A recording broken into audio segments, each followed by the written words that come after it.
Ale, ale, ale, ale, ale Zaragoza, ale, ale. Hola zaragocistas y bienvenidos a un nuevo vídeo de la actualidad del Real Zaragoza.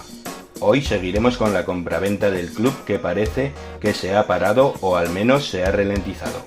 Comenzamos. Como informan diversos medios, parece que las reuniones que tenían que producirse esta semana después de la aprobación del concurso de acreedores no se han producido y eso demorará la venta del club unos días. Parece que todo está a punto, pero ya hasta julio no se producirá el cambio. Pero mientras tanto, los pagos siguen llegando y ahora es Hacienda la que reclama su parte.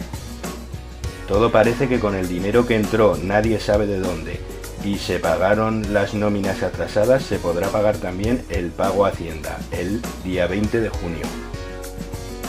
En realidad no es que la venta esté parada o no se vaya a producir.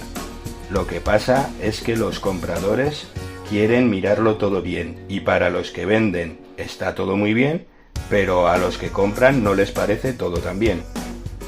Y lo miran todo, y eso lleva su tiempo.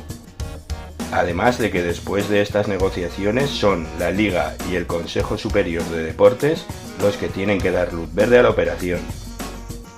Así que al final, entre unas cosas y otras, el tiempo pasa.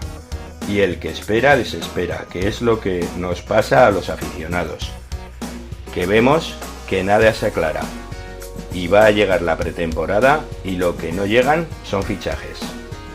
Ni se sabe con cuánto se cuenta para fichar, ni se organiza nada. Y todo pinta, como otras muchas veces, que las cosas se van a hacer en lo deportivo tarde y mal y otro año a sufrir.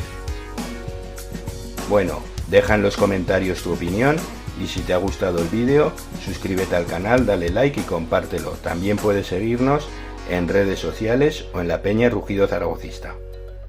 Aupa Real Zaragoza. Nos vemos en el próximo vídeo.